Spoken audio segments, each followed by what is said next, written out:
ಆತ್ಮೀಯ ವಿದ್ಯಾರ್ಥಿಗಳೇ, ತಮ್ಮೆಲ್ಲರಿಗೂ ಕೂಡ JP ಎಕ್ಸ್ಪರ್ಟ್ ಸ್ಟಡಿ ವರ್ಲ್ಡ್ ವಿಜಯಪುರಕ್ಕೆ ಸ್ವಾಗತ ಸುಸ್ವಾಗತ.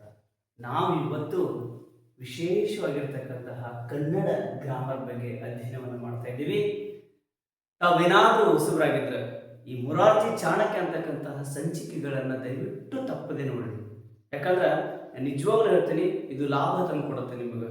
ಇನ್ನೇನು 2 ತಿಂಗಳಲ್ಲಿ ಅಥವಾ 56 ದಿನದಲ್ಲಿ ನಿಮ್ಮ ಮೊರಾರ್ಜಿ ಎಕ್ಸಾಮ್ ಪರೀಕ್ಷೆ ಡೇಟ್ ಅನೌನ್ಸ್ ಆಗ್ಯದ. ಮಾರ್ಚ್ 1ಕ್ಕೆ ನಿಮ್ಮದು ಎಕ್ಸಾಮ್ ಅದ. ಹಾಗಾಗಿ ಸೀರಿಯಸ್ ಆಗಿ ಇಟ್ಕೊಂಡು ಈ ವಿಡಿಯೋಗಳನ್ನ ಮೇಲಿನ ಮೇಲೆ ನೀವು ಸ್ಕಿಪ್ ಮಾಡಿ ಸಂಪೂರ್ಣವಾಗಿ ನೋಡ್ತಾ ಇದ್ರೆ ಯಶಸ್ಸು ನಿಮ್ಮದೇ ಅಂತಕ್ಕಂಥ ಮಾತನ್ನು ನಾವು ಹೇಳ್ತಾ ಇದ್ದೀವಿ. ಮೊರಾರ್ಜಿ ಚಾಣಕ್ಯ ಅಂತಕ್ಕಂಥ ಒಂದು ಟೈಟಲ್ ಇಟ್ಕೊಂಡು ಗ್ರಾಮೀಣ ಪ್ರದೇಶದ ಮಕ್ಕಳಿಗೆ ಅನುಕೂಲ ಆಗುವ ರೀತಿಯಲ್ಲಿ ನಾವು ಒಂದು ಕೆಲಸ ಮಾಡಾಕತ್ತೀವಿ, ಸಣ್ಣ ಪ್ರಯೋಗನ ಮಾಡಾಕತ್ತೀವಿ. ಬರೀ ಮಕ್ಕಳೇ, ಹಾಗಾದ್ರೆ ಗುಣಿತಾಕ್ಷರಗಳ ಬಗ್ಗೆ ನಾವಿಲ್ಲಿ ತಿಳ್ಕೊಳ್ಳೋಣ. ಗುಣಿತಾಕ್ಷರಗಳು ಏನಂತಂದ್ರೆ, ಮೊದಲು ನಮ್ಗೆ ಏನು ಬರುತ್ತೆ ಅಂತಂದ್ರೆ ನೋಡ್ರಿ, ಸ್ವರ ಮತ್ತು ವ್ಯಂಜನಗಳು ಕೂಡಿ ಆಗ್ತಕ್ಕಂಥ ಅಕ್ಷರಗಳಿಗೆ ನಾವು ಗುಣಿತಾಕ್ಷರಗಳು ಅಂತ ಕರಿತೀವಿ.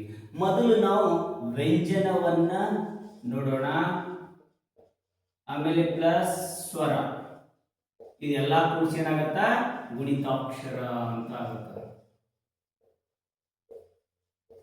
ಮೊದಲು ವ್ಯಂಜನ ಆಮೇಲೆ ಸ್ವರ ಎರಡು ಸೇರಿಸಿ ನಮಗ ಗುಣಿತಾಕ್ಷರಗಳು ಅಂತ ಆಗ್ತಾವ. ಫಾರ್ ಎಕ್ಸಾಂಪಲ್ ಏನಪ್ಪ ಅಂತಂದ್ರ ಗ, ಇದು ಗ, ಅ, ಗ ಅದಂದ್ರ, ಆಮೇಲೆ ಥ, ಅ, ತ, ಫ, ಅ, ಫ, ಆಮೇಲೆ ರಾ, ರ ವ್ಯಂಜನ ಮಾಡ್ಕೋಬೇಕು. ಇದನ್ನ ರ ವ್ಯಂಜನ ಮಾಡಿ ಆ ಮಾಡಿದಾಗ ಏನಾಗ್ತದು ರಾ ಆಗುತ್ತೆ. ಹಾಗಾಗಿ ಏನಪ್ಪ ಅಂದ್ರೆ ವ್ಯಂಜನಗಳು ಸ್ವರದೊಂದಿಗೆ ಸೇರಿಕೊಂಡು ನಮಗೆ ಗುಣಿತಾಕ್ಷರಗಳಾಗ್ತವ. ಇವುಗಳನ್ನ ನಿಮಗೆ ಎಕ್ಸಾಮ್ದಲ್ಲಿ ಮಾಡಲಿಕ್ಕೆ ಕೊಡ್ತಾನೆ, ಎಕ್ಸಾಂಪಲ್ಗಳನ್ನ ಕೊಡ್ತಾನೆ. ಗುಣಿತಾಕ್ಷರಗಳನ್ನ ಮಾಡಿ ಅಂತಕ್ಕಂಥದ್ದನ್ನ ಅಥವಾ ಬಿಡಿಸಿ ಬರೀರಿ ಅಂತ ಕೊಡ್ತಾನೆ. ಈ ಪದಗಳನ್ನ ಬಿಡಿಸಿ ಬರೀರಿ ಅಂತ ಕೊಡ್ತಾನೆ. ಹಾಗಾಗಿ ಏನಪ್ಪಾ ಅಂದ್ರೆ ನೀವು ಈ ಗುಣಿತಾಕ್ಷರಗಳನ್ನ ಬಹಳ ಅಚ್ಚುಕಟ್ಟಾಗಿ ಕಲೀಲಿಕ್ಕೆ ಪ್ರಯತ್ನವನ್ನ ಮಾಡಬೇಕು. ಮೊದಲು ವ್ಯಂಜನವನ್ನ ಮಾಡಬೇಕು, ಆಮೇಲೆ ಸ್ವರಗಳು ಸೇರಿ ನಮ್ಮ ಗುಣಿತಾಕ್ಷರಗಳಾಕ್ಕವ. ವ್ಯಂಜನ ಸ್ವರಗಳು ಸೇರಿ ಗುಣಿತಾಕ್ಷರಗಳಾಕ್ಕವ. ಅದನ್ನ ಸರಿಯಾಗಿ ನೀವು ನೋಡ್ಕೋಬೇಕು. ಹೆಂಗ ಏನಂತಕ್ಕಂಥದ್ದನ್ನ ನೋಡ್ಕೋಬೇಕು. ಇನ್ನ ನಾವು ಹೆಂಗ ಅಂತಕ್ಕಂಥದ್ರ ಬಗ್ಗೆ ಒಂಚೂರು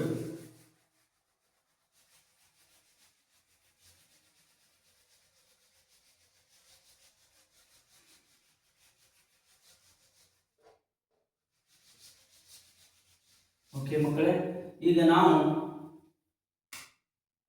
ಶಾಲೆ, ಆಟ, ಪಾಠ,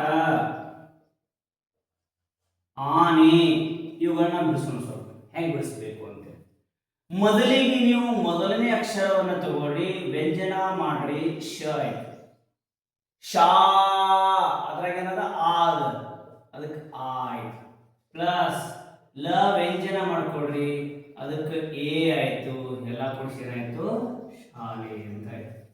ಶ ಮೊದಲನೇ ಅಕ್ಷರ ಶ ತಗೊಂಡಿವಿ, ಅದಕ್ಕೆ ಆ ಸೇರಿಸಿದ್ವಿ. ಲ ತಗೊಂಡಿವಿ, ವ್ಯಂಜನ ಮಾಡ್ಕೊಂಡಿವಿ, ಅದ್ರಾಗ ಎ ಅದ, ಅದಕ್ಕೆ ಶಾಲೆ. ಎರಡು ಕೂಡಿಸಿ ಲೇ ಆಯ್ತು, ಇದು ಶಾ ಆಯ್ತು, ಶಾಲೆ. ಇನ್ನು ನೆಕ್ಸ್ಟ್ ಆಟ, ಆನ ಮೊದಲಿಗೆ ಇಡ್ತೀರಿ, ಆಮೇಲೆ ಠ ವ್ಯಂಜನ ಮಾಡ್ಕೊಂತೀರಿ, ಆಮೇಲೆ ಅ ಮಾಡ್ತೀರಿ, ಎಲ್ಲ ಕೂಡಿಸಿ ಏನಾಗ್ತದೆ ಆಟ. ಆ ಟ ವ್ಯಂಜನ ಮಾಡ್ಕೊಂಡ್ರಿ, ಮತ್ತ ಅ ತಗೊಂಡ್ರಿ, ಠದಾಗ ಅದ, ಠ ಅ ಠ ಅದ್ರಾಗ ಏನದ ಅ, ಅದಕ್ಕಾಗಿ ಆಟ. ಇನ್ನು ನೆಕ್ಸ್ಟ್ ಪಾ, ಪಾ ಕೊನೆದಾಗ ಏನನ್ರಿ ಪ ಅನ್ರಿ, ಪ ವ್ಯಂಜನ ಮಾಡ್ಕೊಳ್ರಿ, ಪಾ ನೋಡ್ರಿ, ಪಾ ಲಾಸ್ಟಿಗೆ ಏನಂತೀರಿ ನೀವು ಆ ಅಂತೀರಿಲ್ಲ, ಅದನ್ನ ಆ ಅನ್ನ ಸೇರಿಸ್ರಿ, ಪಾ ಆಯ್ತು. ಪ್ಲಸ್ ಠ, ಠ ವ್ಯಂಜನ, ಠ ಏನ್ ಬರತ್ತೆ ಲಾಸ್ಟ್ ಅಕ್ಷರ ನೋಡ್ರಿ, ಠ ಕೊನೆದಾಗ ಏನ್ ಬಂತು ಅ ಬಂತು. ಹಾಗಾಗಿ ಏನಾಯ್ತದು ಪಾಠ ಅಂತ ಆಯ್ತು. ಈ ಸರ್ ಆನೆ, ಆ ಸ್ವರವನ್ನ ಸ್ವರ ಆಯ್ತು, ಸ್ವರ ಇಟ್ಬಿಡ್ರಿ ಆ. ಇನ್ನು ನ ವ್ಯಂಜನ, ಆಮೇಲೆ ಎ, ಆನೆ ಅಂತ. ಶಾಲೆ, ಆಠ, ಶಾಲೆ ನೋಡ್ಕೊಂಡಿದ್ದು ಶ ವ್ಯಂಜನ, ಆ ಶಾ, ಅದು ಲಾಸ್ಟ್ ನಾವು ಅಕ್ಷರ ಆ ಅಂತ ಬಂತು. ಲೇ, ಲೇ ಎ ಲಾಸ್ಟ್ ಲೇ ಅನ್ಕೋತವ್ರಿ, ಲೇ ಅನ್ಕೋತವ್ರಿ, ಎ ಬಂತು. ಇನ್ನ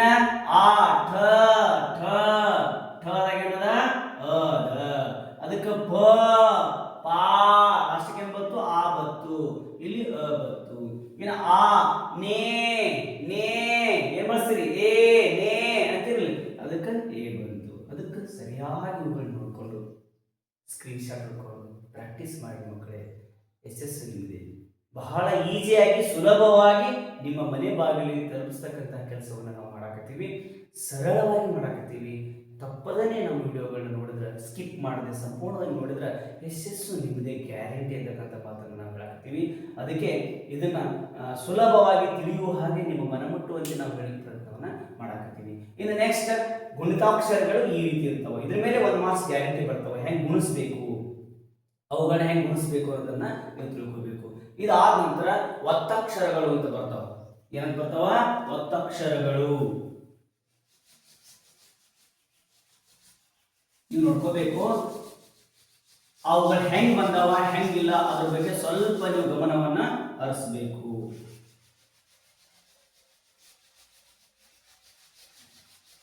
ನೋಡ್ರಿ, ನಾವು ಸ್ವರ ವ್ಯಂಜನಗಳನ್ನ ಸ್ವರಗಳೊಂದಿಗೆ ಸಂಯೋಗ ಮಾಡಿ ಗುಣಿತಾಕ್ಷರಗಳನ್ನ ಮಾಡಿದೀವಿ.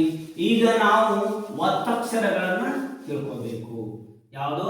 ಒತ್ತಕ್ಷರಗಳು ಅಂತ.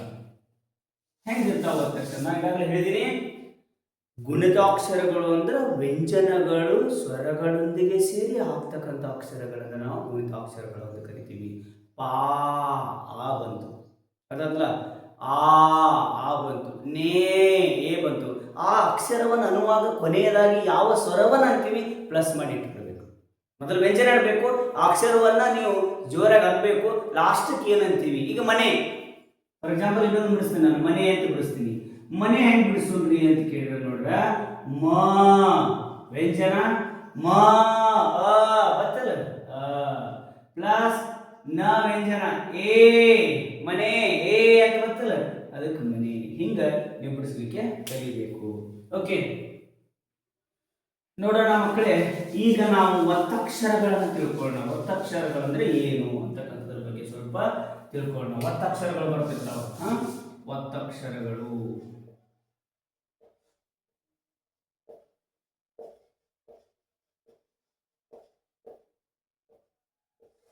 ಒತ್ತಕ್ಷರಗಳು ಪ ನ ಅಂತಿರ್ತಾವ. ಅರ್ಥ ಆಯ್ತಾ? ಇನ್ನು ನೆಕ್ಸ್ಟ್ ಏನಪ್ಪಾ ಅಂದ್ರ ಖ ಮ. ನೋಡ್ರಿ ಹೆಂಗ್ ಬಿಡಿಸ್ತಿರೋದನ್ನ, ಈ ಮ್ಯಾಲಿನ ಅಕ್ಷರನೇ ತೆಳಗಿರತ್ತ, ಮ್ಯಾಲಿನ ಅಕ್ಷರನೇ ತೆಳಗಿರುತ್ತೆ. ನಿಮ್ಗೆ ಗೊತ್ತದ? ಅದಕ್ಕೆ ಏನಪ್ಪ ಅಂದ್ರೆ ಸಜಾತಿ ಅಕ್ಷರಗಳು, ವಿಜಾತಿ ಅಕ್ಷರಗಳು ಅಂತ ಕೂಡ ನಾವು ಅದನ್ನ ಕರಿಬಹುದು. ಈಗ ಪ ಅಂದ್ರೆ ಮ್ಯಾಲಿನ ಒಂದ್ಸಲ ತೆಳಗಿನ ಒಂದ್ಸಲ ಕರೀರಿ ಸಾಕು. ಪ ಪ ಅದ ಪ ಚೂರನ್ರಿ ಸ್ವರ ಆಗ್ಬೇಕು ನೋಡ್ರಿ. ಅದಕ್ಕಾಗಿ ಏನ್ ಮಾಡ್ತೀವಿ ನಾವು ಇಲ್ಲಿ ಪ ಅಂತ ಹೇಳಿ. ಇನ್ನು ನ ವ್ಯಂಜನ ನ ವ್ಯಂಜನ ಇನ್ ನೆಕ್ಸ್ಟ್ ಇಲ್ಲಿ ಕ ವ್ಯಂಜನ ಕ ವ್ಯಂಜನ ಇಲ್ಲಿ ಕೂಡ ಅಷ್ಟೇ. ಮ ವ್ಯಂಜನ ಆಮೇಲೆ ಮ ವ್ಯಂಜನ ಹಂಗಾರ ಒತ್ತಕ್ಷರ ಬಂದಿದ್ದು ಅಂದ್ರೆ ಡಬಲ್ ಸಲ ಬರೀಬೇಕು ಅನ್ನೋ ಐಡಿಯಾ ನಮ್ಗೆ ಸಿಕ್ತು. ಡಬಲ್ ಸಲ ಬರ್ಬೇಕು ಅಂದ್ರೆ ನಮ್ಗೆ ಅರ್ಥ ಆಗತ್ತ. ಇನ್ನ ಅಪ್ಪ ಬರೀನು ನೋಡೋಣ. ಅಪ್ಪ ಅ ಪ ಪ ಅಪ್ಪ. ಸರ್ ಅಮ್ಮ ಬರೀನು ನೋಡೋಣ ಅಂತಂದ್ರ ಅಮ್ಮನು ಬರೀಬಹುದು. ಅ ಮ ಮ ಮತ್ತೆ ಅಮ್ಮ ಅಂತಕ್ಕಂಥದ್ದನ್ನ ನಾವಿಲ್ಲಿ ಬರೀಬಹುದು. ಇನ್ನು ನೆಕ್ಸ್ಟ್ ಕನ್ನಡ ಬರೀರಿ. ಕನ್ನಡ ಕ ವ್ಯಂಜನ ಮಾಡ್ರಿ, ಆಮೇಲೆ ಅ ಅನ್ರಿ, ಯಾಕಂದ್ರೆ ಖದಾಗ ಏನೈತಿ ಅ ಐತಿ. ಇನ್ನು ನೆಕ್ಸ್ಟ್ ಪ್ಲಸ್ ನ, ಇನ್ನೊಂದ್ಸಲ ಬರೀರಿ. ಒತ್ತಕ್ಷರ ಇದ್ದವ್ರ 2 ಸಲ ಬರೀರಿ. ನ ಪ್ಲಸ್ ಅ, ಇನ್ನು ಪ್ಲಸ್ ಡ ವ್ಯಂಜನ, ಅದಕ್ಕೇನಾಗತ್ತ ಅ ಬರತ್ತ, ಕನ್ನಡ ಅಂತ ಬಂತು. ಅಥವಾ ಕನ್ನಡ ಅಂತ ಬಂತು. ಇನ್ನ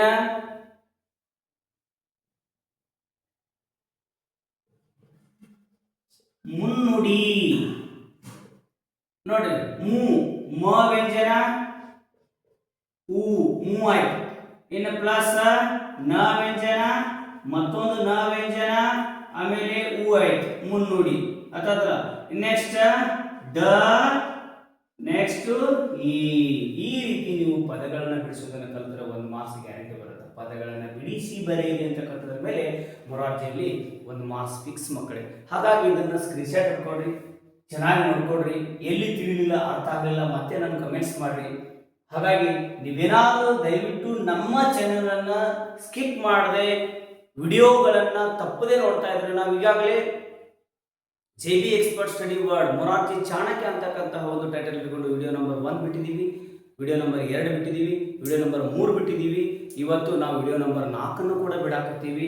ಈಗಾಗಲೇ ಎಲ್ಲ ವಿಷಯಗಳ ಕುರಿತಾಗಿ ವಿಶ್ಲೇಷಣೆಯನ್ನು, ಸಂಪೂರ್ಣ ವಿಶ್ಲೇಷಣೆಯನ್ನು ಚೆನ್ನಾಗಿ ನಿಮ್ಮ ಮನ ಮುಟ್ಟುವಂತೆ ನಿಮ್ಮ ಮನೆ ಬಾಗಿಲೇ ತರ್ತಕ್ಕಂಥ ಸಣ್ಣ ಪ್ರಯತ್ನವನ್ನು ಮಾಡಕತ್ತಿದ್ದೀವಿ.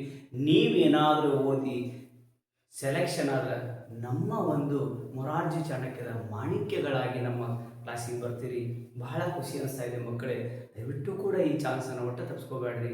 ಯಾರಾದರೂ ಬಡ ಪ್ರತಿಭೆಗಳಿದ್ರೆ ವಿತೌಟ್ ಕೋಚಿಂಗ್, ಅವ್ರಿಗೆ ಕೋಚಿಂಗ್ ಇಲ್ಲದೇ ಬರೀ ವಿಡಿಯೋ ನೋಡ್ರಿ ಸಾಕು, ಭಾಳ ಚೆನ್ನಾಗಿ ಪಾಠ ಮಾಡಕತ್ತಾರ ಅಂತಕ್ಕಂಥ ಸಂದೇಶವನ್ನು ಮುಗಿಸಿದೆ ಆಗಿದ್ರೆ, ಲಿಂಕನ್ನು ಶೇರ್ ಮಾಡಿದ್ದೆ ಆಗಿದ್ರೆ, ಮಗು ಪ್ರತಿಭಾನ್ವಿತ ಮಗು ತನಗೆ ಒಂಚೂರು ಗೈಡೆನ್ಸ್ ಸಿಕ್ತಂದ್ರೆ 100% ಸೆಲೆಕ್ಷನ್ ಆಗುತ್ತೆ ಅಂತಕ್ಕಂಥ ಆಶೆಯನ್ನು ಇಟ್ಕೊಂಡು ನಾವು ದಂಪತಿಗಳು ಇರುವರು ಕೂಡ JB ಎಕ್ಸ್ಪರ್ಟ್ ಸ್ಟಡಿ ವರ್ಡ್ ಅಂತಕ್ಕಂತಹ ಒಂದು ಯೂಟ್ಯೂಬ್ ಚಾನಲ್ನ ಪ್ರಾರಂಭ ಮಾಡಿ ಮೊರಾರ್ಜಿ ಚಾಣಕ್ಯ ಅಂತಕ್ಕಂಥ ಟೈಟಲನ್ನು ಕೊಟ್ಟು ನಾವು ವಿಡಿಯೋ ಸರಣಿಗಳನ್ನ ಬಿಡ್ತಾ ಇದ್ದೀವಿ. ಈ ವಿಡಿಯೋ ಸಂಚಿಕೆಗಳನ್ನ ನೋಡಿದ್ದೇ ಆಗಿದ್ರೆ ನಿಮಗೆ 100% ಗ್ಯಾರಂಟಿ ಅಂತಕ್ಕಂಥ ಮಾತನ್ನು ಹೇಳ್ತಾ, ದೇವರು ನಿಮ್ಗೆ ಈ ದಿನ ಒಳ್ಳೇದು ಮಾಡಲಿ, ಶುಭವನ್ನು ಮಾಡಲಿ ಅಂತಕ್ಕಂಥ ಮಾತನ್ನು ಹೇಳ್ತಾ ಈ ಕ್ಲಾಸನ್ನು ಇಲ್ಲಿಗೆ ಮುಗಿಸ್ತಾ ಇದ್ದೀನಿ. ಧನ್ಯವಾದಗಳು.